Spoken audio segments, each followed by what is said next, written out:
Good evening, listeners. You're listening to Radio Furti 88 FM. শুরু হয়ে গেল রেডিও ফুর্তি প্রেজেন্ট শুনি মনের কথা brought you by Sun pharmaceutical Bangladesh limited in association with Bangladesh association of psychiatrist BAP. সাথে আছি বড় মতোই হোস্ট আমি ডক্টর সুস্মিতা এবং আপনারা শুনছেন শুনি মনের কথা। একই সাথে রেডিও এবং ফেসবুকে আপনারা দেখতে পাচ্ছেন আমাদেরকে। আজকে আমরা বিষণ্ণতা নিয়ে কথা বলবো, যেটা আমরা আসলে করে এসেছি এতদিন ধরে। যদি সাধারণত আমাদেরকে বলা হয় যে কেমন আছেন আপনি, তো সবাই কিন্তু শরীরটার কথাই বলে, মনের কথা কিন্তু কেউ জানতে চায় না। কিন্তু আমাদের এই অনুষ্ঠানটি হচ্ছে শুধুই মনের কথা শোনার জন্য। আমাদের আজকের অনুষ্ঠানে রয়েছেন একজন বিশেষ অতিথি, যিনি তার এই সমস্যাগুলো ওভারকাম করেছেন এবং তার গল্পই আজকে আমরা শুনবো। এবং আমাদের সাথে আরও রয়েছেন একজন বিশেষজ্ঞ ডাক্তার, আমরা তার সাথেও কথা বলবো। প্রথমেই আমি পরিচয় করে দিচ্ছি আমাদের আজকের বিশেষ অতিথি গেস্ট, যিনি যার গল্পের কথা আমাদেরকে বলবেন। সঙ্গত কারণেই তার নামটি আমরা নিচ্ছি না, ছদ্মনাম হিসেবে আমরা তাকে নাইমা হিসেবে ডাকছি। নাইমা, কেমন আছেন আপনি? আলহামদুলিল্লাহ, ভালো আছি। আপনাকে অসংখ্য ধন্যবাদ আমাদের সাথে আপনার গল্পটি শেয়ার করার জন্য। আমাদের সাথে রয়েছেন বিশেষজ্ঞ ডাক্তার, মানসিক রোগ বিশেষজ্ঞ ডাক্তার রুবায়েত ফেরদৌস ম্যাম। তিনি অ্যাসিস্ট্যান্ট প্রফেসর হিসেবে কর্মরত রয়েছেন Dhaka Central International Medical College হসপিটালে। Ma'am, welcome to our show. কেমন আছেন আপনি? আসসালামু আলাইকুম, আমি ভালো আছি আলহামদুলিল্লাহ। ধন্যবাদ রেডিও ফুর্তি এবং আপনাকে আমাকে আমন্ত্রণ করার জন্য। আপনি কেমন আছেন? জি, আমি ভালো আছি ম্যাম। সো লিসনার্স, আমরা শুরু করছি আমাদের আজকের অনুষ্ঠান। নাইমা, আপনি যদি আপনার প্রবলেমগুলোর কথা একটু বলতেন, যে আসলে কিভাবে শুরু হলো আপনার এই জার্নিটা? আমি আসলে আমার 4টা ভাই, আমি সবার ছোট, এক বোন। তো বা আমার একমাত্র মেয়ে, এই কারণে ছোট থেকেই ফ্যামিলির সবার খুব আদর পেয়েছি, সবাই খুব স্নেহ করেছে। আমার বয়স যখন 17, তখন আমার খালাতো ভাইয়ের সাথে আমার বিয়ে হয়ে যায়। আচ্ছা, তারপরে কি হয়? আসলে এই বিয়েটা যে এমন না যে রিলেশন থেকে হয়েছে, অ্যারেঞ্জ ম্যারেজ ছিল। আর আসলে বিয়েটাতে আমার খুব একটা মত ছিল না, রাজি ছিলাম না। আমার খালাতো ভাই, ওর নাম ফরিদ, ও আমাকে ক্লাস 9 থেকেই পছন্দ করত, আমাকে জানিয়েও ছিল, কিন্তু আমি কখনো রাজি হই নাই, বাবাকে ভয় পাইতাম। তাছাড়া আমার ফ্যামিলিকেও আমি হার্ট করতে চাই নাই, তাই বিয়েতে রাজি হয়ে গিয়েছিলাম। আচ্ছা, তার মানে কি আপনি বিয়েতে রাজি ছিলেন না একদমই? না, আসলে আমি রাজি ছিলাম না, সত্যি বলতে। আচ্ছা, তো এরপর থেকে কি আসলে আপনার এই মানসিক রোগগুলো শুরু হলো? এক্ষেত্রে আমি একটু ইন্টারাপ্ট করতে চাই আপনার অনুমতি নিয়ে। সেটা হচ্ছে কি যে আমাদের দেশের পার্সপেক্টিভে এরকম হিউজ আমরা গল্প শুনতে পাই, দেখতে পাই যে জোর করে বিয়ে দেওয়া হয়েছে। But it's not like that যে জোর করে বিয়ে দিল তাতে মানসিক রোগ হয়ে যাবে। এটা কিন্তু একটা অনেক বড় একটা ব্যাপার যে মানসিক রোগ। হ্যাঁ, জোর করে বিয়ে দেওয়া হয়, অনেক পরিবারেই হয়, যেটা আমার ক্লায়েন্টের ক্ষেত্রে হয়েছিল। কিন্তু সেটা ওই লেভেলের জোর করা না যে একদম ধরে বেঁধে মেরে যে ওনাকে বিয়ে দেওয়া, হ্যাঁ, সেটা কিন্তু আসলে না। এবং আমাদের দেশের কালচারে আমরা কিন্তু এরকম হিউজ এক্সাম্পলস দেখতে পাই যে মা বাবা বুঝিয়ে বিয়ে দিল, তারপরে কিন্তু ওইভাবেই জার্নিটা, ম্যারিটাল লাইফের জার্নিটা শুরু করে দেয় যে আমি এইটাই এখন আমার লাইফের সেকেন্ড পার্ট এবং এইটাতেই আমি কন্টিনিউ করব। তো নাইমার ক্ষেত্রেও আসলে এরকমটা হয়েছিল। জি, থ্যাংক ইউ ডক্টর ক্লিয়ার করার জন্য, কারণ এটা আমাদের আসলে অনেক মিথ হিসেবে চালু আছে। নাইমা, তারপরে আপনি প্লিজ কন্টিনিউ করেন। বিয়েতে আমার মত ছিল না, কিন্তু আমার বাবা মা পুরো ফ্যামিলির মত ছিল, কারণ ছেলে আমাদের পরিচিত ছিল ফ্যামিলির, আর ব্রোকেন ফ্যামিলির ছেলে ছিল আমার জামাই। তাই বাবা মা মনে করেছিল যে সে আমার অনেক কেয়ার নিবে। কিন্তু বিয়ের পর দেখলাম ওর সাথে কোনোভাবে আন্ডারস্ট্যান্ডিংটা হচ্ছে না। তাছাড়া ওর কেয়ার নেওয়ার হ্যাবিটটাও একটু অন্যরকম ছিল। ফরিদা আমাকে আমার কোনো ফ্রেন্ডের সাথে মিশতে দিত না, কারোর সাথে কথা বলতে দিত না। ছেলে ফ্রেন্ড দূরের কথা, কোনো মেয়ে ফ্রেন্ডের সাথেও কথাবার্তা বলতে গেলে, কোনো রকম ইন্টারাকশনে যেতে গেলে তখন হচ্ছে ও সমস্যা করতো, ফোনেও আজে বাজে কথা বলতো। আচ্ছা, তো আপনার হাজবেন্ড কি করতেন? উনি আসলে এই যে বিদেশে থাকতেন, এই কারণে আমাদের ঝামেলাগুলো আসলে ফোনেই বেশি হতো। দেখা যেত অনেক বেশি রুড বিহেভ করতেছে, অনেক আজে বাজে কথা বলতেছে। ওনার আসলে মানে ওনার কথাবার্তা শুনে মনে হতো যেন উনি আমার স্বামী না, মানে উনি আমাকে পুরা মানে নিজের পায়ের জুতার মতো ট্রিট করতেছে, এরকম মনে হতো। আচ্ছা, হ্যাঁ সেটাই আসলে আমিও যখন হিস্ট্রিটা নিয়েছি, ওভারঅল যে ওনার হাজবেন্ডের পার্সোনালিটি যখন অ্যাসেস করেছি, যদি আমি খুব সহজ ভাষায় বলতে চাই যে অনেক বেশি অ্যাবিউসিভ এবং খুব ডমিনেটিং ক্যারেক্টারের ছিলেন উনি। আচ্ছা, এটা আসলে খুবই দুঃখজনক নাইমা আপনার জন্য, আর আমাদের শুনেও খারাপ লাগছে। তো উনি কি দেশে আসতেন না, নাকি বিদেশেই টানা কন্টিনিউ ছিলেন? উনি অনেকদিন আসলে মানে বিদেশে ছিলেন, পরে আর কি দেশে আসছিলেন, কিন্তু আমার সমস্যাটা আসলে উনি যখন বিদেশে ছিলেন ওই সময় শুরু হয়। এইভাবে মানে ওনার বিয়ের পর আসলে যেই পরের 2টা বছর আমি দেশে ছিলাম, উনি বিদেশে ছিলেন। এর মধ্যে এই যে কথা কাটাকাটি বা সব কিছু এগুলোতে স্ট্রেস টেনশনে আমার আসলে এর মধ্যে প্যানক্রিয়াটাইটিস হয়। তখন প্রথমে বুঝতে পারি নাই যে মানে কষ্ট লাগতো, ফিজিক্যাল প্রবলেম বুঝতে পারতাম, কিন্তু তখনও বুঝতে পারি না যে এটা প্যানক্রিয়াটাইটিস বা এরকম কোনো একটা নাম আছে। খেতে পারতাম না, ঘুমাইতে পারতাম না। ডাক্তার দেখাইছিলাম, ডাক্তার বলল যে স্ট্রেসের কারণে নাকি হতে পারে। এর মধ্যে মানে ফরিদের সাথে সব মানে আমার যত কথাবার্তা হচ্ছিল আমি আর নিতে পারতেছিলাম না। তখন আর চিন্তা করলাম না, ভাবলাম যে সব বাদ দিব, মানে একবার সবকিছু ছেড়ে ছুড়ে বাসায় চলে যাওয়ার প্ল্যান করলাম। ওই সময় দেখলাম যে আমি মা হওয়ার আর কি সম্ভাবনা, যে আমি প্রেগনেন্ট হয়েছি। তো এর আগে আমার আসলে 2বার মিসক্যারেজ হয়েছিল। এবার হচ্ছে আবার যখন প্রেগনেন্ট হইলাম, এই কারণে আসলে মানে আমি ডিসিশন যদিও নিয়েছিলাম যে বাবার বাসায় চলে যাব, কিন্তু সেটা আর আলটিমেটলি নিতে পারি নাই। আমি ওখানেই থাকার সিদ্ধান্ত নিই ফরিদের সাথে, কিন্তু এই সময়টাতেও সে আমার সাথে সবসময় বাজে ব্যবহারই করেছে। আচ্ছা নাইমা, আমরা একটু পরেই করছি। Listeners, you are listening to radio 88 FM presents শুনি মনের কথা, brought you by Sun pharmaceutical Bangladesh limited in association with Bangladesh association of psychiatrist BAP. আমরা রেডিও থেকে বের হয়ে গেলাম, কিন্তু সবসময়ের জন্য আমরা আছি আপনাদের সাথে ফেসবুকে, আমাদের সাথেই থাকবেন। ম্যাম, এখন যদি বলতেন যে নাইমার যে সমস্যাগুলোর কথা আপনি বললেন এবং নাইমা আমাদেরকে জানালো, তো এই একই সাথে ওর মেন্টাল এবং ফিজিক্যাল কিছু ফ্যাক্টর ছিল, তো ওভারঅল আপনি আসলে তার ট্রিটমেন্টটা কিভাবে স্টার্ট করলেন? ওকে, উনি প্রথমে Dhaka Central International Medical College হসপিটালে একজন মেডিসিন কনসালটেন্টকে দেখিয়েছিলেন ওনার যাবতীয় যে ফিজিক্যাল যে প্রবলেমগুলো ছিল সেগুলোর জন্য। তারপরে যখন উনি মেডিসিনের কনসালটেন্টকে দেখিয়েছিলেন, তার 2-3 দিন আগেই বোধহয় নাইমা, তাই না, যে আপনি সুইসাইডাল অ্যাটেম্পট নিয়েছিলেন, তাই না? আচ্ছা, তারপর হলো যে ওই যে রেসপেক্টিভ যে ডক্টর, উনি আমার কাছে রেফার করলেন আর কি। তো তারপরে তখন থেকে আমি ওনাকে ট্রিটমেন্ট করছি। আচ্ছা, ফিরে আসছি নাইমার কাছে। নাইমা, আপনি আসলে মানে কতদিন সাফার করার পরে আসলে ম্যামের শরণাপন্ন হলেন? আসলে আমার যেই সমস্যাটা দেখা দিয়েছিল ওটার কারণ মানে ওইটা তো আগে বুঝি নাই যে আমার প্যানক্রিয়াটাইটিসটা হয়েছে। তো এর মাঝখানে আরেকটা সমস্যা হয়েছিল, ফরিদের মাঝে 2-3 বার বিদেশ থেকে দেশে আসছিল। তো ওই সময় 2010 সালে সে একবার আসলো। ওই সময় হঠাৎ করে মানে একটা ব্যাপার ওর সম্পর্কে জানতে পারলাম যে ও আসলে শারীরিকভাবে সক্ষম না। তো ওই কারণেই আসলে মানে এতদিন বুঝতে পারতেছিলাম না যে এত বাজে বিহেভিয়ার আমার সাথে কেন করতেছে বা সবকিছু।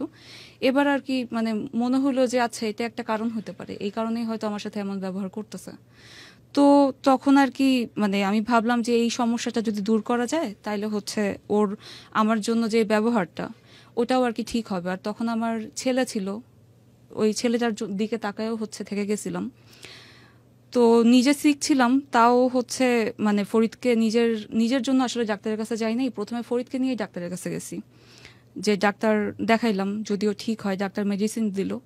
তো এরপর ফরিদ আবার বিদেশ চলে গেল। আমি তখন দেখা যায় তো এখান থেকে হচ্ছে মেডিসিন কিনে ওর জন্য পাঠাইতাম। তো এভাবেই আর আসলে আমি এই ডাক্তারের শরণাপন্ন হওয়ার আগে মোটমাট 11 বছর আমি এই জিনিসটার মধ্যে দিয়ে গেছি। ও মাই গড। লিসেনার্স, আমরা ব্যাক করছি আবার রেডিও ফুর্তিতে। আপনারা শুনছেন রেডিও ফুর্তি প্রেজেন্টস শুনি মনের কথা, brought you by Sun pharmaceutical Bangladesh limited in association with Bangladesh association of psychiatrist. আচ্ছা নাইমা, তারপর আপনি এই 11 বছরই সহ্য করলেন? কি বলবো আপা, মানে আসলে এই 11 বছরে আসলে সহ্য করা ছাড়া খুব বেশি কিছু করার ছিল না। ওই যে বললাম যে ছেলেটা ছিল, আর বাবার বাসায় ফেরত যাওয়াটাও তো আমাদের সোসাইটিতে খুব একটা ভালোভাবে নেওয়া হয় না, দেখে না মানুষ। এই 11 বছরে মানে আমার হয়তো মানে ওর দিক দিয়ে অক্ষমতা আছে, আমার হয়তো কোনো রকম ইচ্ছা করছে, কিন্তু সেটাকেও আমি সাইড করছি। আমি ভাবছি যে আচ্ছা মানে হয়তো ওর ব্যবহার ঠিক হবে, ও একটু, আমি যদি ওর সাথে ভালো ব্যবহার করি ও হয়তো বেটার একটা বিহেভ করবে আমার সাথে। ও আসলে মানে এমন না যে মানে এই যে গত 2 বছর যে মানে লাস্ট যে গত 2 বছর আসলে ও একটু ঠিকও হয়েছিল, ওর আমার সাথে বিহেভিয়ার ভালো হয়েছিল। তারপরে আসলে মানে ভাবছিলাম সব ঠিকঠাক হয়ে যাবে, কিন্তু গত 3-4 মাস আগে জানতে পারলাম হঠাৎ করে যে ও ওইখানে বিদেশে একটা মেয়ের সাথে 4 বছরের রিলেশনে আছে। ওহো, এটা তো আসলে অনেকটা পেইনফুল। তো আমি রুবায়াত ম্যামের কাছে আসছিলাম। ম্যাম, যখন ও আপনার কাছে আসলেন তখন আসলে কি পরিমাণে ব্রোকেন অবস্থায় ছিল আসলে? জি, এটা আসলে যদি দেখাতে পারতাম ওনার তখনকার অবস্থাটা দেখলে, তখন আসলে বলতেন যে একটা ট্রমাটাইজড, ইমোশনালি ট্রমাটাইজড মানুষের যে আসলে কত একটা বিপর্যস্ত অবস্থায় থাকে। একটু তার আগে বলিনি যে কিছুদিন আগে ওনার হিপ জয়েন্ট রিপ্লেসমেন্টের অপারেশনটা হয়েছিল, তো উনি হাঁটার জন্য সক্ষম ছিলেন না, ওনাকে হুইল চেয়ারে সাপোর্ট দিয়ে নিয়ে আসা হয়েছিল। তো যখন ওনাকে নিয়ে আসে তখন মানে উনি যে হুইল চেয়ারে বসে থাকবে, ওই বসে থাকাটাও একটা যে সাপোর্ট উনি নিবে সেই ইচ্ছাটাও ওনার মধ্যে ছিল না, শক্তিটাও ছিল না, এমন একটা অবস্থা। আর যেটা আমি মেনশন করেছিলাম যে আমার কাছে আসার 2-3 দিন আগে উনি সুইসাইডাল অ্যাটেম্পট নিয়েছিলেন, অনেকগুলো ঘুমের ওষুধ খেয়ে করেছিলেন। তো উনি শারীরিকভাবেও দুর্বল ছিলেন, এটাও একটা ফ্যাক্ট। কিন্তু যখন আমি ওনার সাথে কথা বলা শুরু করলাম, হিস্ট্রি নেওয়া শুরু করলাম, উনি তখন কোঅপারেট করতে চাচ্ছিলেন না। ওনার যে ফেশিয়াল এক্সপ্রেশন বলেন, ওনার বডি ল্যাঙ্গুয়েজ বলেন, একদম স্পষ্ট ওইরকম বোঝা যাচ্ছিল যে আসলে ট্রিটমেন্ট নিয়ে কি হবে, আমি বেঁচে থেকে লাভ কি, এই ধরনের ওনার বডি ল্যাঙ্গুয়েজটা রাইট। তো তারপরে ওনার যে অ্যাটেন্ডেন্ট ছিল, ওনার ছেলের কাছ থেকে আমি যাবতীয় হিস্ট্রি, ওনার যে প্রিভিয়াস হিস্ট্রি বলেন বা টোটাল ব্যাপারটা আমি ছেলের কাছ থেকেই শুনি। শোনার পরে তারপরে শেষের দিকে ওনার সাথে আমি কিছু কথা বলার পরে, তখন এটা প্রথম সেশনের কথা বলছি, বলার পরে কিছুটা উনি ইজি হয়ে আসলেন, তখন 2-1 কথা উনি আমার সাথে প্রথম সেশনে শেয়ার করেছেন আর কি। আচ্ছা ম্যাম, ট্রিটমেন্টের ব্যাপারটা যদি বলতেন, যে ট্রিটমেন্ট ডিটেলসটা যদি আমাদের একটু বলতেন। জি, ওনাকে প্রথমে তো ওনার সাথে আগে ইজি হলাম, যেটা আমরা বলি যে ডক্টর পেশেন্ট রিলেশনশিপ, সেটা আমরা বিল্ড আপ করলাম। তারপরে উনি যেহেতু সুইসাইডাল অ্যাটেম্পট নিয়েছিল এবং প্রথম সেশনে যেটা বললাম যে 2-1 কথা বলেছিল, তখন কিন্তু বোঝাই যাচ্ছিল যে উনি একবার অ্যাটেম্পট নিয়েছেন, ওনার মধ্যে আরেকবার আরও অ্যাটেম্পট নেওয়ার মতো প্রবণতাটা আমি টের পেয়েছি। সেই ক্ষেত্রে যেটা আমাদের নিয়ম যে আমরা হসপিটালাইজ করার জন্য আমরা অ্যাডভাইস দিই। তো ওনার কিছু যাবতীয় পরীক্ষা নিরীক্ষার জন্য আমি অ্যাডভাইস দিলাম, এবং উনি যে ট্রিটমেন্টগুলো পাচ্ছিলেন সেগুলো আমি একটু রিভিউ করলাম। তারপরে ওনাকে অ্যাডমিশনের জন্য আমি অ্যাডভাইস দিয়ে দিলাম আর কি। তো তার পাশাপাশি আরও কিছুক্ষণ কাউন্সেলিং করে দিলাম। দেন উনি 2-3 দিন পরে উনি হসপিটালে ভর্তি হলেন। হওয়ার পরে ওনাকে আমি আমার মতো করে আমি ট্রিটমেন্টটা দিলাম, ওষুধ তো দিলাম, এবং ওনাকে আমি 1.5 ঘন্টা মানে ওনার ফ্যামিলি মেম্বারকে বাহিরে বের করে শুধুমাত্র ছেলেকে রেখে আমি 1-1.5 ঘন্টার মতো আমি কাউন্সেলিং করলাম। তারপরে উনি পরের দিন ওনাকে আমি ডিসচার্জ করলাম। করার পরে কাউন্সেলিংয়ে তো অনেকগুলো টাস্ক আমি দিয়ে দিয়েছিলাম, ওনার ছেলেকে অনেক কিছু বলে দিয়েছিলাম। তারপরে আমি 2 সপ্তাহ পরে আমি কাউন্সেলিংয়ের জন্য এবং পরবর্তী ফলো আপের জন্য আসতে বলেছি। তো এভাবে আমি 5টা সেশন আমি ওনার সাথে বসেছি এবং প্রতিবারই কিছু না কিছু টাস্ক দিয়েছি। তারপর মেইনলি যেটা ওনার অবস্থা ছিল, উনি তো একেবারেই হোপলেসনেস নিয়েছিলেন। সেই ক্ষেত্রে আমার প্রথম টার্গেটটা ছিল ওনার মধ্যে হোপটাকে ক্রিয়েট করা। আমি এটা দিয়ে আগে শুরু করেছি যে হোপটাকে কিভাবে ক্রিয়েট করা যায়। আর একটু যদি বলে নেই যে ওনার অনেকগুলো বেশ কিছু স্ট্রেংথেনিং ফ্যাক্টর আছে, যেটাকে কাজে লাগিয়ে কিন্তু আমরা আমাদের এই ট্রিটমেন্ট, এটা আমরা সামনে আরও শুনবো যে ট্রিটমেন্টটাকে আরও সুন্দরভাবে প্রসিড করতে পেরেছি। যে উনি একজন উচ্চশিক্ষিত একজন নারী, উনি মাস্টার্স পাশ করা। নট অনলি দ্যাট, ওনার অনেকগুলো সেক্টরে ওনার পারদর্শিতা আছে, যে ব্যাপারগুলো পরবর্তীতে আমার কাজে লেগেছে। আর উইক পয়েন্ট যেটা আমি সর্ট আউট করতে পেরেছি, যে আসলে যেটা হয় কি, যে আমাদের এই সমাজে যে একটা মানে বিয়ে হলো এবং হাজবেন্ডই হচ্ছে তার দুনিয়ার সব কিছু, এই ধরনের মন মানসিকতা নিয়ে আসলে ম্যারিটাল লাইফটা শুরু করে। ওনার ক্ষেত্রেও হচ্ছে এটা খারাপ, আমি সেটা বলছি না ডেফিনেটলি, কিন্তু ভুলে যায় যে আমি শিক্ষিত একজন মানুষ, আমি রান্না করতে পারি, আমি আমার বিভিন্ন কাজে আমার মানে পারদর্শিতা আছে, হ্যাঁ, মানে সেকেন্ড লাইফ বলি আমরা এটাকে। ওই জায়গাটা আস্তে আস্তে ম্লান হয়ে যায়, ওই জায়গাটা বোঝে না। তারপরে ওনার ক্ষেত্রেও কিন্তু এটার ডিফারেন্ট কিছু হয়নি। উনি সব কিছু ভুলে উনি এটাই ধরে নিয়েছে যে হাজবেন্ড টক্সিক, হাজবেন্ড অ্যাবিউসিভ, এই কারণে উনি সবকিছু ভুলে শুধু একটা জায়গা নিয়েই উনি আসলে ওনার মনের মধ্যে নার্চার করেছে, যার কারণে উনি ক্রনিক স্ট্রেসে থাকতে থাকতে থাকতে থাকতে এই পর্যায়ে এসে দাঁড়িয়েছে। তখন ওই জায়গাটাতেও আমি কিছু কাজ করলাম। লিসেনার্স, আমরা ফেসবুক লাইভে আছি, আপনারা দেখছেন রেডিও 48 FM প্রেজেন্ট শুনি মনের কথা, brought to you by Sun Pharmaceutical Bangladesh Limited in association with Bangladesh Association of Psychiatrists, BAP. Ma'am, আসলে যখন নাইমার এই সমস্যাটা হলো এবং আপনি ট্রিটমেন্ট করলেন, আসলে কতগুলো সেশন লেগেছিল, বা ওর জন্য কি কোনো স্পেশাল কাউন্সিলিং সেশন লেগেছিল কিনা?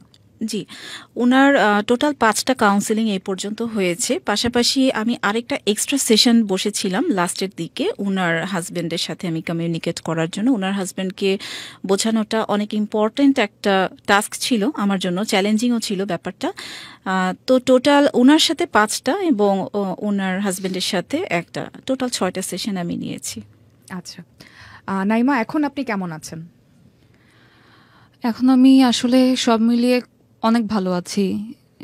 ডাক্তার রুবায়েত ম্যাম মানে কতটা করছেন আমার জন্য এটা আসলে বলে বুঝাইতে পারবো না। ওনার জন্য মানে এখন আমি যদি একটু ভালো থাকি সেটা তার জন্য, আসলে ওনাকে এরকম সাপোর্ট দেওয়ার জন্য খুব থ্যাঙ্কস ম্যাম। ধন্যবাদ। আচ্ছা ম্যাম, ওনার হাজব্যান্ডের সাথে যদি আমি বলি ব্যাপারটা, কারণ আসলে এটা আমার মনে হয় আমাদের মোস্ট কমন একটা ইস্যু, যে ফ্যামিলিতে হাজব্যান্ডের সাথে একটা ইস্যু তৈরি হওয়াটা। তো ওনার হাজব্যান্ড কি আসলে বুঝতে সক্ষম হয়েছেন যে আসলে ক্রনিক একটা স্ট্রেসের কারণেই তার আসলে নাইমার এই সমস্যাগুলো হচ্ছে, বা উনি কতটা হেল্পফুল আপনার কাছে কি মনে হয়েছে? কারণ আমার কাছে মনে হয় যে যারা শুনছেন বা দেখছেন আমাদেরকে ফেসবুকে এবং শুনছেন, তাদের মধ্যেও মানে এরকম অনেক ঘটনা রয়েছে। তো আমার কাছে মনে হয় অনেকেই কোরিলেট করতে পারবেন তাদের লাইফের সাথে। এটা যদি একটু বলতেন যে হাজবেন্ডদের উদ্দেশ্যে, বা এটা যদি একটু বলতেন। জি, ধন্যবাদ। খুব সুন্দর একটা কোয়েশ্চেন আপনি করেছেন। আমার নাইমার আসলে যে শুধু আমার একার নাইমা ব্যাপারটা এটা না। এই নাইমা আসলে এরকম শত শত নাইমাকে রিপ্রেজেন্ট করছে, ব্যাপারটা কিন্তু আসলেই সত্যি। এবং আমি আপনার কোয়েশ্চেনে যদি আমি ঢুকে যাই, যে ওনার হাজবেন্ডের সাথে তো আমি ফোনে কথা বলেছি, ভিডিও কলে কথা বলেছি, যেহেতু উনি দেশের বাইরে। তো ওনার হাজবেন্ডকে আমি যতটুকু অ্যাসেস করতে পেরেছি, প্রচণ্ড রকমের নার্সিসিজম ছিল ওনার মধ্যে, যার কারণে এই যেই টক্সিসিটিগুলো বলেন বা এবিউসিভ যে আচরণগুলো বলেন, সেটা তারই একটা রিফ্লেকশন। তো ওনার হাজবেন্ডকে বোঝানোটা ডেফিনেটলি আমার জন্য অনেক চ্যালেঞ্জিং ছিল, কিন্তু ওনার হাজবেন্ডকে আমি একটু ট্রিকি ওয়েতে যেই কাজটা আসলে করেছি, যে টোটাল ফ্যামিলি মেম্বার সবাই কিন্তু জানে যে ওনার আচরণটা বছরের পর বছর কেমন ছিল। ঠিক ওই জায়গাটাতেই আমি বলেছি যে আজ উনি এই অ্যাটেম্পটা নিয়েছে, ফার্দার যদি এই অ্যাটেম্পটা নেয় তাহলে কিন্তু প্রত্যেকটা মানুষের মুখ থেকে বের হবে যে কার কারণে নিয়েছে।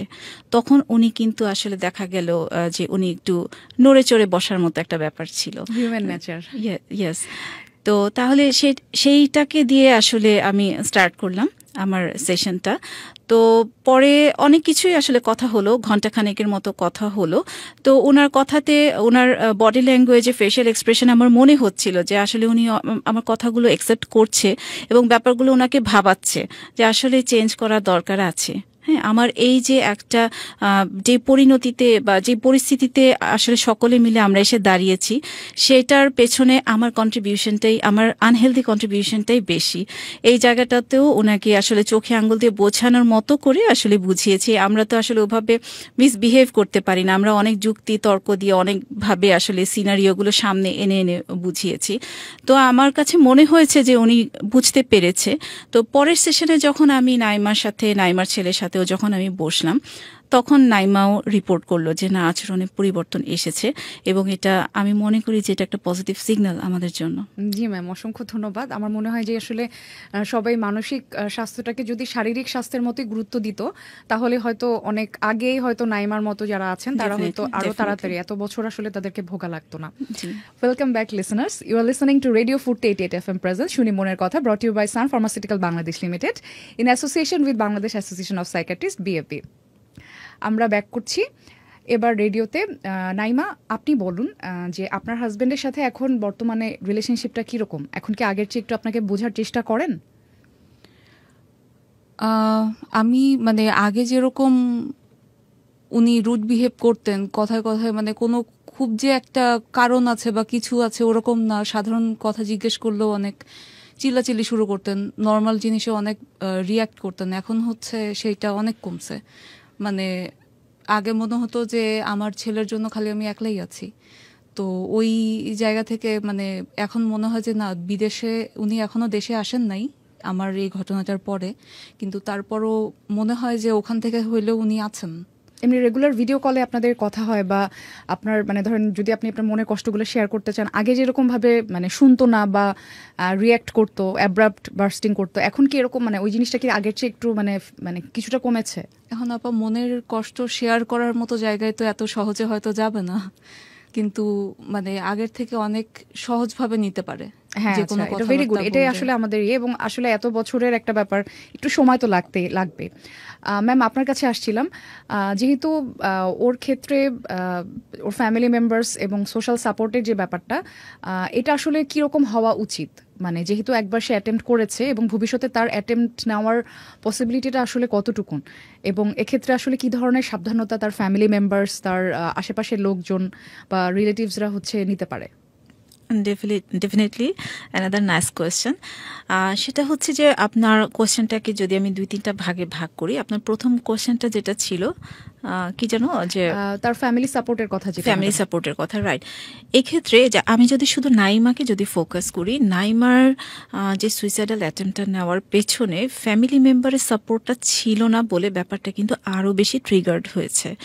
এবং তখন যে সিনারিওগুলো ছিল, উনি যখন আর নিতে পারছে না ওনার কষ্টগুলো, উনি ওনার মাকে শেয়ার করছে, মা বলছে মেনে নে, শাশুড়িকে বলছে, শাশুড়ি বলছে মানিয়ে নাও। আসলে এই যে আমাদের দেশের যে সমাজ ব্যবস্থা বলেন বা আমাদের সমাজে এই মেনে নেওয়া আর মানিয়ে নেওয়ার যে খেলাটা, এটা কিন্তু চলমান আছে এবং থাকবেই।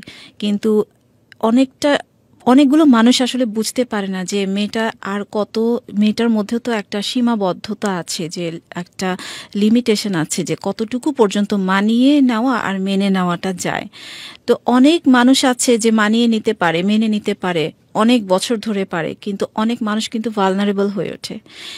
নাইমার ক্ষেত্রে যেটা ছিল যে হাজবেন্ডের সাথে এরকম একটা মানে কোনো হোপ আসলে ছিল না যে সম্পর্কটা আগের মতো, মানে মাঝখানে তো 2টা বছরের মতো ভালো ছিল, যে ওরকম স্পাইসি হবে ওই রকম কোনো পসিবিলিটি ছিল না, যেহেতু ওনার হাজবেন্ড আরেকজনের সাথে জড়িয়ে পড়েছিলেন, আরও মানে ডিটেরিয়েট করেছিল কন্ডিশনটা।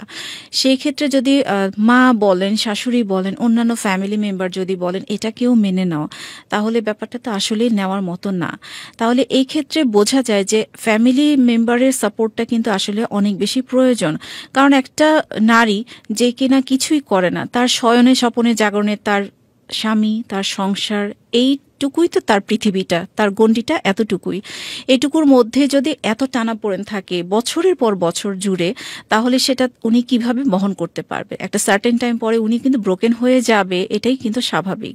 তখন মানুষ কি খোঁজে আসলে? আমরা এই বয়সে এসেও আমরা যদি একটা সিম্পলি হোঁচট খাই, আমরা চিন্তা করি যে আমরা মানে হোঁচট খেয়েও আমরা বলি ওহ মা, মানে সব সিচুয়েশনে আমরা মা চাই, একটা মাদার ফিগার চাই না, আমরা মাথার উপরে একটা হাত চাই, একটা আশ্রয় চাই।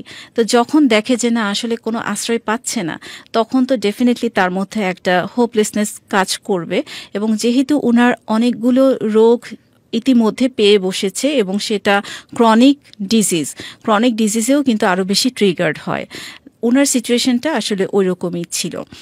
আর ফ্যামিলি, আপনার দ্বিতীয় কোশ্চেনটা যেটা ছিল যে ফ্যামিলি মেম্বারের আসলে এই ক্ষেত্রে করণীয়টা কি, ফ্যামিলি মেম্বারের ক্ষেত্রে এই ক্ষেত্রে আমি এটাকেও আমি দুইটা আঙ্গিকে বলবো যে ফ্যামিলি মেম্বারের প্রথমে এটা বুঝতে হবে যে একটা মানুষ যেহেতু একবার সুইসাইডাল অ্যাটেম্পট নিয়েছে তার মানে সে আসলে মানসিকভাবে একেবারে বিপর্যস্ত এবং তার মধ্যে ফার্দার অ্যাটেম্পট নেওয়ার একটা প্রবণতা ডেফিনেটলি কাজ করছে এবং একটা সম্ভাবনা আছে।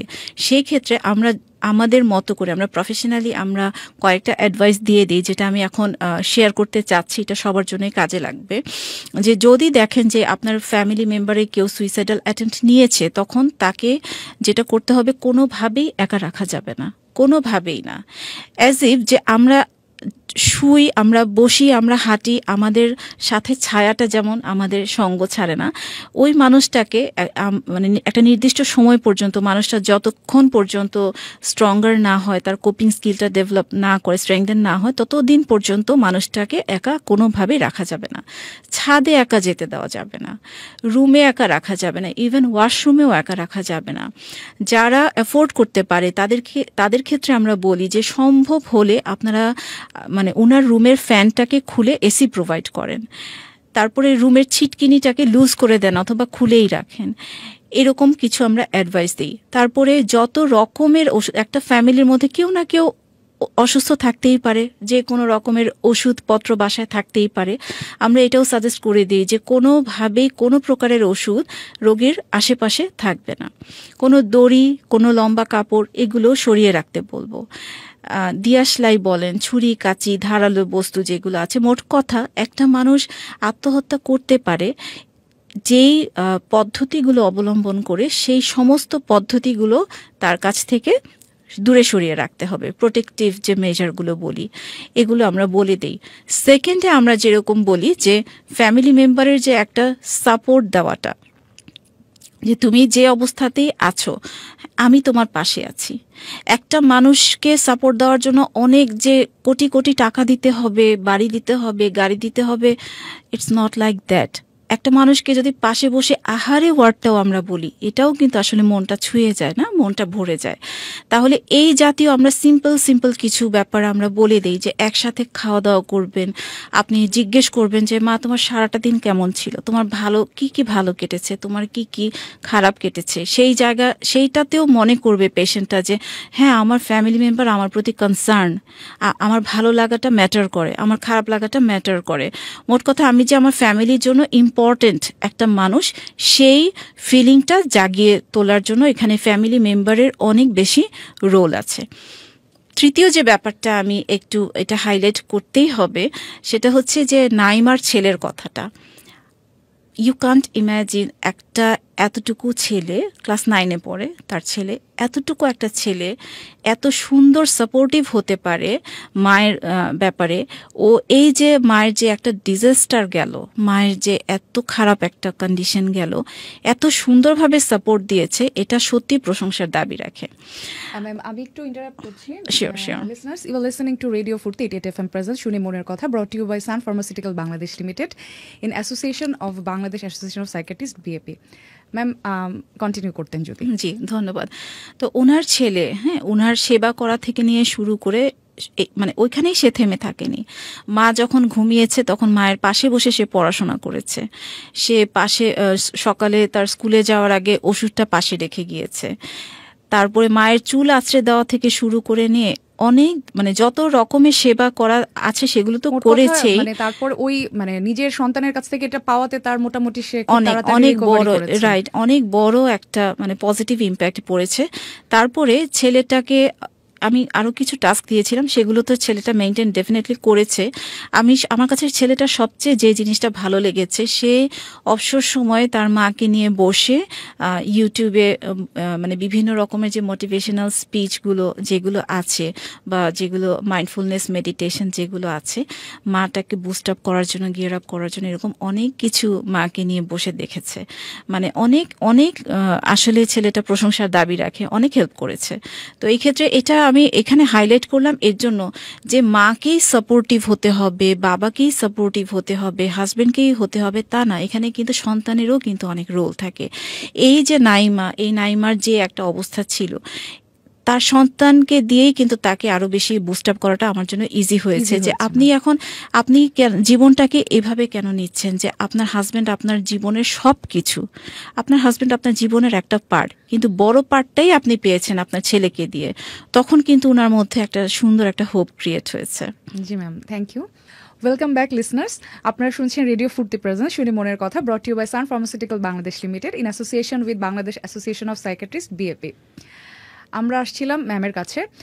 ম্যাম, আপনি যদি বলতেন যে আমরা কাউন্সিলিংয়ের ব্যাপারটা শুনলাম, তো সাধারণত ডিপ্রেশনের ক্ষেত্রে বা ওর যেরকম সাইন সিমটম ছিল এক্ষেত্রে আসলে ওষুধের ভূমিকাটা কতটুকুন? কারণ সাধারণ মানুষ আসলে খুবই ভয় পায়, তারা মনে করে যে আসলে অ্যান্টিডিপ্রেসেন্ট বা এই টাইপের ওষুধগুলো খেলে লং টাইম এফেক্ট পড়তে পারে বা বিভিন্ন ধরনের প্রবলেম হতে পারে। তো যদি আমরা ফিজিক্যাল ইলনেসের সাথে কম্পেয়ার করে এটাকে যদি আমরা ধরি, সেক্ষেত্রে আসলে আপনি অডিয়েন্সদেরকে কি বলতে চাচ্ছেন? ওকে, প্রথমে আমি যদি বলি যে ওষুধ খাওয়ার গুরুত্বটা কতটুকু, গুরুত্ব অবশ্যই বলার আগে আমি এটা একটু বলতে চাই যে আমরা একটা হিউম্যান বিইং, আমরা তো শরীর এবং মন দুইটা কম্পোনেন্ট দিয়ে আমরা তৈরি, তাই না? তাহলে আমাদের শারীরিক কোনো প্রবলেম হলো আমরা ওষুধ খেলাম, কিন্তু মনের জায়গাটাতে আমরা হাত দিলাম না। কিন্তু এই যে মন খারাপের পেছনেও কিন্তু সায়েন্টিফিক ব্যাখ্যা আছে, স্যাডনেসের পেছনেও কিন্তু সায়েন্টিফিক ব্যাখ্যা আছে, বায়োলজিক্যাল ব্যাখ্যা আছে এবং প্রমাণিত ব্যাখ্যা আছে। তাহলে ডিপ্রেশনের ক্ষেত্রে তো অবশ্যই থাকবেই। তাহলে ডিপ্রেশনে কি হয়? ডিপ্রেশনে যদি আমি খুব ইজি করে বলি যে আমাদের ব্রেইনের কিছু নিউরোকেমিক্যাল আছে, সেগুলোর তারতম্য হয়, কিছু নিউরোকেমিক্যাল একেবারেই অনেক কমে যায়। তাহলে আমরা যখন ক্লিনিক্যালি আমরা যখন দেখি একটা মানুষ অনেক বেশি বিষণ্ণতায় ভুগছে, আমরা কি করি? আমরা মেডিসিন দিচ্ছি। আমরা মেডিসিন দিলে কি হয়? আমাদের টার্গেটটা কি? যে যেই জায়গাটাতে যেই নিউরো ট্রান্সমিটার বা নিউরোকেমিক্যালটার তারতম্য হয়েছে, ঘাটতি হয়েছে, সেটাকেই আমরা ব্যালেন্স করি, আমরা ওষুধ দিয়ে ব্যালেন্স করি। মোট কথা যে কাঁটা দিয়ে কাঁটা তোলার মতো ব্যাপারটা, যে আমরা কেমিক্যাল দিয়ে কেমিক্যালটাকে ব্যালেন্স করছি, দ্যাটস ইট।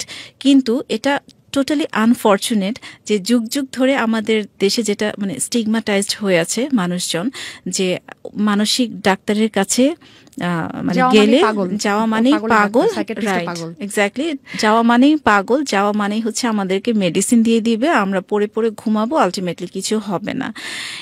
এখন এরকমটা কিন্তু আজ থেকে 10 বছর আগেও যদি বলি যে কোনো বাধ্য হয়েও যদি কোনো সাইকিয়াট্রিস্টের কাছে কেউ আসতো, একদম মানে লুকোচুরির একটা ব্যাপার, অ্যাজ ইফ মানে কাছের কোনো আত্মীয় স্বজনকেও জানানো যেত না। একটা গেস্ট আসলেও দেখা যেত দৌড় মেরে সাইকিয়াট্রিস্টের ফাইলটা নিয়ে কোথাও না কোথাও লুকোচ্ছে। তাহলে এই সিনারিওটা কিন্তু আসলে আনকমন না। তবে এটা একটা ভালো দিক যে ইদানিং মেন্টাল হেলথ ব্যাপারে যথেষ্ট অ্যাওয়ারনেস ক্রিয়েট হয়েছে, যথেষ্ট আমি বলবো না, এটা ভুল, অ্যাওয়ারনেস ক্রিয়েট হচ্ছে, এখান থেকে বের হচ্ছে, এটা পজিটিভ দিক।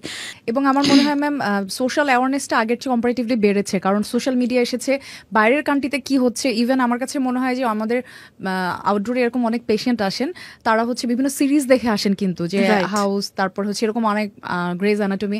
সো বাইরের কান্ট্রির এই সিরিজগুলোর ক্ষেত্রেও কিন্তু মানুষ হচ্ছে দেখছে যে সাইকিয়াট্রিস্টের কাছে যাচ্ছে, এবং বাইরের কান্ট্রিতে কিন্তু রেগুলারলি একটা চেক আপ হয়, মানে বডির সাথে সাথে তারা কিন্তু সাইকিয়াট্রিক অ্যাসেসমেন্টও করে থাকে, যেটা আমাদের বাংলাদেশে আসলে কখনোই হয় না। তো এই কারণে আমার মনে হয় যে মানে ইয়াং জেনারেশনরা কিন্তু বেশ অ্যাক্টিভ, তারা কিন্তু এখন বুঝতে পারে যে আমার মন খারাপ হচ্ছে কিনা, যেটা বিভিন্ন ধরনের নাটক সিনেমাতে তারা এটা দেখতে পাচ্ছে। সো আমার কাছে মনে হয় এটা একটা বড় একটা পজিটিভ একটা দিক, এবং আরো তো আছে। তো এবার আসছিলাম নাইমার কাছে। নাইমা, আপনি যদি বলতেন যে আপনি আমাদের অনুষ্ঠানে এসেছেন, এই জন্য আপনাকে অসংখ্য ধন্যবাদ। তো আপনি যদি আমাদের অডিয়েন্সদের উদ্দেশ্যে বলতেন আপনার লাইফ থেকে যে স্টোরিটা আপনি আমাদের সাথে শেয়ার করেছেন, অন্যরা আসলে কিভাবে এটা থেকে শিক্ষা নিতে পারে। আপু, আমি যেটা বলতে চাই সবাইকে, যে মানে সবার আসলে যেই মানুষগুলো তার দরকারের সময় তার চারপাশে থাকে, তার জন্য কেয়ার করে, তাদের কথা মাথায় রেখে তাদের জন্যই আসলে থাকা উচিত। যারা কখনোই সাথে থাকছে না, আজে বাজে ব্যবহার করছে বা এরকম যদি করে, তাহলে আসলে মানে সেই মানুষের সাথে জোর করে থাকার কোনো মানে হয় না। আসলে আমি ভুল করে আমি থেকে গিয়েছিলাম, আমার থাকাটা হয়তো উচিত হয়নি ওই সময়, তখন এই সিদ্ধান্তটা নিলে হয়তো এখন আমার সুইসাইডাল বা এই ধরনের মানসিক শারীরিক সমস্যার মধ্যে দিয়ে যাইতে হইতো না। আর আসলে এই যে মানে ট্রিটমেন্ট আসলে নেওয়া উচিত কিনা বা অবশ্যই ডাক্তারের কাছে যাওয়া উচিত কিনা, সে ব্যাপারে যদি একটু বলতেন অডিয়েন্সদেরকে। বাংলাদেশের এরকম পার্সপেক্টিভ প্রত্যেকটা মানে যত মানে একটা মানুষ শিক্ষিত যতটাই হোক না কেন, যত উপরে যাক না কেন, কোথাও না কোথাও তার মাথার মধ্যে একটা থাকে যে আচ্ছা ডক্টরের কাছে মানসিক সমস্যা নিয়ে যাওয়া মানে হচ্ছে কোনো নেগেটিভ কিছু। কেউ জেনে ফেলবে সেটা পরের ব্যাপার, সে নিজের কাছেই নিজে মানে এটা মানে যে পাগল না সেটা নিজেকে সে মনে হয় না এবং অধিকাংশ ক্ষেত্রে মানুষ এটা মনে করে যে এটা নিজেকে কন্ট্রোল করা যায়, কিন্তু ডায়াবেটিস, জন্ডিস, হাঁপানি যেরকম আসলে নিজের মানে মনোবলে জয় করা যায় না, একইভাবে ডিপ্রেশনটাও আসলে এটা করা যায় না। আপনার সাথে যখন হতে থাকবে তখন হচ্ছে আপনি তো বুঝবেন না যে এটা অ্যাকচুয়ালি কতটা বাজে হচ্ছে, চারপাশের মানুষের এফেক্টটা আসলে নিজের উপরে গেলে তখন আসলে বোঝা যায়। ওটাই, আর চারপাশের মানুষের সাহায্যটাও এই কারণেই দরকার, ফ্যামিলির কথা যেটা বলছি বা বন্ধু বা যারাই হোক, এদের সাপোর্টটা দরকার। কারণ ওই সময় আসলে মানে আপনি হয়তো বুঝবেন না, আপনি নর্মালি মানে এই একটা সিচুয়েশনে রাগ করতেন না, চিল্লাইতেন না, হয়তো ওই সিচুয়েশনে চিল্লিয়ে ফেলছেন। সো এই জিনিসগুলো আসলে আপনি নিজে বুঝবেন না, চারপাশের মানুষের এই ব্যাপারে সচেতনতা এই কারণে আই গেস বেশি হওয়া উচিত। Thank you Naima. ম্যাম, আপনি যদি নাইমা এবং ওভারঅল আমাদের আজকের অনুষ্ঠান নিয়ে কিছু বলতেন। জি, ধন্যবাদ। আমি সবার উদ্দেশ্যে কিছু কথা বলতে চাই। সেটা হচ্ছে যে আমাদের লাইফে যদি আমরা সৃষ্টিকর্তার দেওয়ার প্রত্যেকটা জায়গাতে যদি আমরা একটু খেয়াল করে দেখি, আমরা যদি 24 ঘন্টার দিকেই তাকাই, আমাদের সৃষ্টিকর্তা আমাদের সকাল দিয়েছেন, দুপুর দিয়েছেন, বিকেল, সন্ধ্যা, তারপরে রাত, তাই না? মানে একটা 24 ঘন্টাকে বিভিন্ন পার্টে ভাগ করেছেন। আমরা যদি আমাদের বডি স্ট্রাকচারের দিকেও যদি আমরা চিন্তা করি, আমরা কিন্তু শুধু ফেস দিয়ে আমরা একটা মানুষ না, শুধু হাত দিয়েও না, শুধু পা দিয়ে না, আমাদের বডিতে বিভিন্ন পার্ট আছে। তাহলে এটাকেই যদি আমরা মিলাই আমাদের লাইফের সাথে, যে আমাদের টোটাল লাইফে আমার হাজব্যান্ড বা আমার ট্রমা, আমার দুঃখ, এটাই যদি আমার লাইফের টোটাল ব্যাপার হতো, তাহলে তো আসলে এই লাইফটা কে কোনোভাবে মানে ডিফাইন করা যেত না।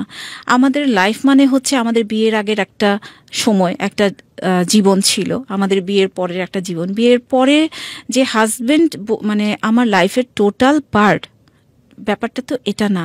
আমার হাজবেন্ডের বাইরে আমার সন্তান আছে, আমার ইনলজ মেম্বার আছে, আমার নিজের প্যারেন্টস আছে, সবাইকে নিয়েই তো আসলে আমি। এবং আমার হাজবেন্ড আমাকে হ্যাঁ ঠিক আছে ট্রমা দিয়েছে, কিন্তু এটাকে আমার টোটাল লাইফ ধরে নিয়ে যে আমি আমার লাইফটাকে ধ্বংস করে দিব, এটা টোটালি ওয়াইজ না ব্যাপারটা। আমাদেরকে ওভাবেই চিন্তা করতে হবে যে হ্যাঁ এই ট্রমাটা আমার জীবনের একটা অংশ, হ্যাঁ হতে পারে একটা বড় অংশ, হতে পারে একটা গুরুত্বপূর্ণ অংশ, কিন্তু এর জন্য তো আমি ঝরে যাব না। আমি তো ঝরে যাওয়ার জন্য আমি আসিনি, আমি নিজেকে দেখিয়ে দেওয়ার জন্য আমি এসেছি। এই ট্রমাটাকে ওভারকাম করে, এটাও তো আমার জন্য চ্যালেঞ্জ। আমি নিজেকে দেখাতে পারলাম যে হ্যাঁ আমি এই ট্রমার জন্য আমি ভেঙে পড়িনি, আমি নিজেকে দেখিয়ে দিতে পেরেছি যে হ্যাঁ আমি একজন শক্তিশালী একজন মানুষ। শক্তি বলতে যে আসলে ফিজিক্যালি ফিট ব্যাপারটা এটা না, মানসিক শক্তিটাও কিন্তু অনেক ম্যাটার করে একটা মানুষের লাইফে। কাজে আমি সবার উদ্দেশ্যে এটাই বলতে চাই যে আমার লাইফে একটা দুইটা ট্রমা বা একটা দুইটা কষ্ট থাকতেই পারে, কিন্তু আমি যদি এই টানেল ভিশন নিয়ে যদি পড়ে থাকি, টানেল ভিশন বলতে যে আমি যদি এরকম একটা টানেল করি, ডিপ্রেশনে থাকলে মানুষের যেটা হয় যে টানেলের ভেতরে যতটুকু দেখা যাচ্ছে ততটুকুই দেখে, দ্যাট ইজ তার দুঃখটাকে দেখে, তাই না, তার ডিপ্রেশনের কারণটাকে দেখে। কিন্তু এর টানেলের বাইরে যে পুরো সম্ভাবনাময় এত বড় একটা দুনিয়া আছে সেটা কিন্তু দেখে না। হ্যাঁ, এই ভিউটাকে চেঞ্জ করতে হবে যে আমার আর কি কি সম্ভাবনা আছে। আমি একটা মানুষের জন্য আমি হাহাকার করছি, কিন্তু আমার মা, বাবা, ভাই, বোন, সন্তান, ওরাও তো আমার দিকে তাকিয়ে আছে, হাত বাড়িয়ে রেখেছে, ওরাও তো এক্সপেক্ট করছে যে আমি এই মানুষটার হাসিটা কখন দেখব। তাহলে যে আমার কান্নার কারণ, সেখানে আমি ফোকাস না করে যারা তাকিয়ে আছে যে আমি কখন হাসবো, আমি সেখানেই তাকাই, তাহলে তো আমার মধ্যে একটা ওয়েলবিং কাজ করবে। জি ম্যাম, অসংখ্য ধন্যবাদ আপনাকে এত সুন্দর করে অডিয়েন্সদেরকে বলার জন্য। আমার মনে হয় আপনার কথা থেকে ইন্সপায়ার হবে এবং অবশ্যই নাইমার স্টোরি থেকে ইন্সপায়ার হবে। Thank you so much Rubayat ma'am আমাদের অনুষ্ঠানে আসার জন্য, এবং নাইমা আপনাকে অসংখ্য ধন্যবাদ। আপনাকে অসংখ্য ধন্যবাদ, আর ধন্যবাদ রেডিও ফুর্তিকে এবং সান ফার্মাসিউটিক্যালসকে আমাকে ইনভাইটেশন দেওয়ার জন্য। লিসনার্স, আপনারা শুনছিলেন রেডিও ফুর্তি প্রেজেন্স শুনি মনের কথা, brought you by Sun pharmaceutical limited in association with Bangladesh association of psychiatrist BAP. আমরা পরবর্তী অনুষ্ঠানে আবার কোনো একটা নতুন টপিক নিয়ে হাজির হব। ততদিন পর্যন্ত সবাই ভালো থাকুন, সুস্থ থাকুন। কিপ লিসেনিং টু রেডিও ফুর্তি অ্যান্ড ডু ফুর্তি।